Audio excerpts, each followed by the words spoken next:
जय हिंद। जैसे कि पिछली वीडियो में हम लोग समानता का अधिकार और स्वतंत्रता का अधिकार पढ़ चुके थे। अब हम लोग पढ़ेंगे शोषण के विरुद्ध अधिकार। क्या? शोषण के विरुद्ध अधिकार। तो इसको हम लोग समझते हैं अनुच्छेद के हिसाब से। तो चलिए आइए समझते हैं क्या कह रहा है कि अनुच्छेद 23 में कह रहा है। ये क्या है? ये कौन सा हम लोग पढ़ रहे हैं? शोषण के विरुद्ध अधिकार।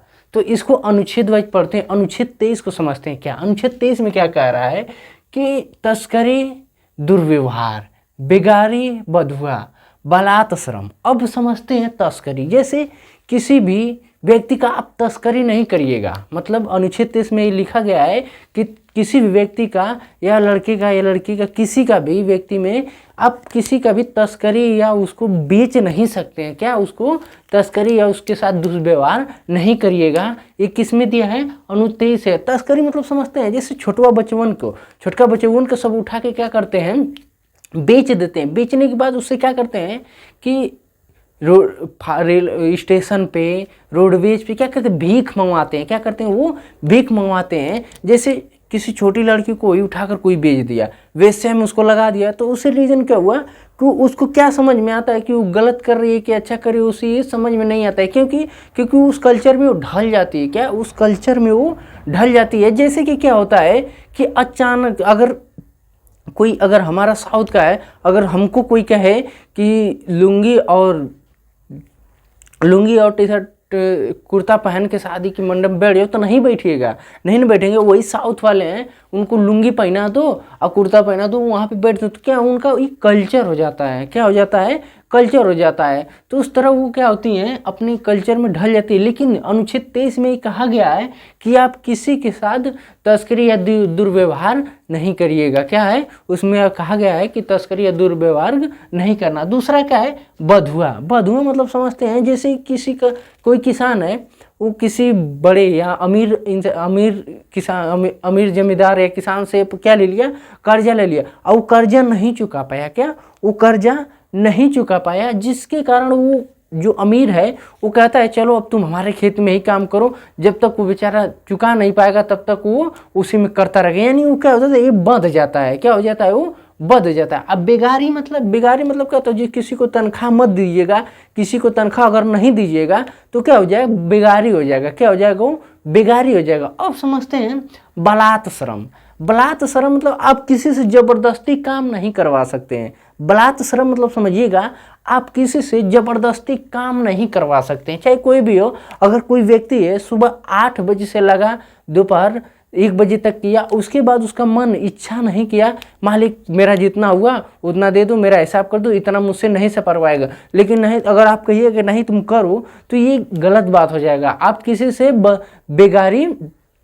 बलात् श्रम नहीं करवा सकते, आप किसी से जबरदस्ती नहीं करवा सकते। तो क्या हो जाएगा? ये तस्करी समझ में आ गया, बधुआ समझ में आ गया, अब बलात् श्रम समझ में है। लेकिन जब संविधान बन रहा था तो BN राव सलाह के अनुसार उन्होंने अनुच्छेद 23 का जोड़ा। अनुच्छेद 23 का में ये कहा गया कि अगर ये तो हमारे मूल अधिकार हैं जो हमसे छीने नहीं जा सकते हैं। क्या?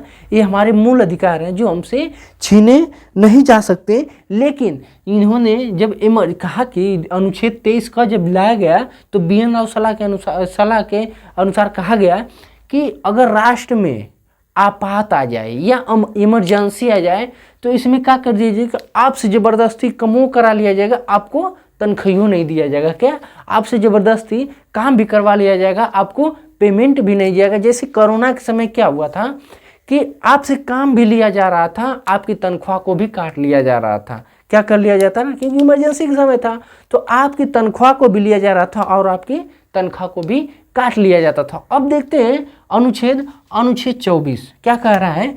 अनुच्छेद 24 है बाल नियोजन पर प्रतिबंध है। यानी बाल नियोजन पर प्रतिबंध, नियोजन मतलब समझते हैं नौकरी होता है। क्या? नियोजन मतलब नौकरी, यानी आप 6 से 14 वर्ष के बच्चों को आप किसी काम में नहीं लगा सकते हैं। क्या? आप किसी काम में नहीं लगा सकते हैं। जैसे है 14 वर्ष के आयु के बच्चों के लिए, ये 6 से 14 वर्ष के बच्चों के लिए आप काम पे नहीं लगा सकते। जैसे क्या है? कारखाना हो गया, खदान हो गया, खतरनाक काम हो गया। जैसे कारखाना हो गया, बड़ी बड़ी कारखाना कंपनी फैक्ट्रियाँ होती हैं, उसमें आप छोटे बच्चों को नहीं लगा सकते। क्या उसमें आप छोटे बच्चे को नहीं लगा सकते। खदानों में हो गया, जैसे माइनिंग हो गया, कोयले की खदान हो गया, इसमें आप छोटे बच्चों को नहीं लगा सकते हैं। क्या इसमें आप बच्चों को नहीं लगा सकते हैं। इसमें क्या है, कारखानों में आप छोटे बच्चों को 6 वर्ष के 14 वर्ष के बच्चे में काम नहीं कर सकते। क्या ये कानूनन अपराध हो जाएगा। क्या हो जाएगा, ये कानूनन अपराध हो जाएगा। माइनिंग हो गया या कोयला खदान हो गया, माइनिंग कोयला खदानों में इस जैसे जगहों पे भी इनको नहीं रखा, काम के लिए नहीं रखा जाता है। दूसरा क्या है, खतरनाक काम। खतरनाक काम मतलब समझते हैं, जैसे पटाखा की कंपनी हो गई, पटाखा बनाने वाले, पटाखा की कंपनी सबसे बड़ी कंपनी कहाँ पे, शिवकाशी में। शिवकाशी मतलब तमिलनाडु में है। कहाँ पे है ये, तमिलनाडु में है। क्या है, सबसे बड़ी कंपनी है। ये क्या होता है, पटाखे, ये खतरनाक काम है। क्या खतरनाक कामों में बच्चों को नहीं लगाया जाता है। आई होप कि ये शोषण के विरुद्ध अधिकार आप लोग को अनुच्छेद 23 और 24 काफ़ी अच्छे समझ में आ गया है। तो मिलेंगे हम लोग अगले अनुच्छेद के साथ, तब तक के लिए जय हिंद।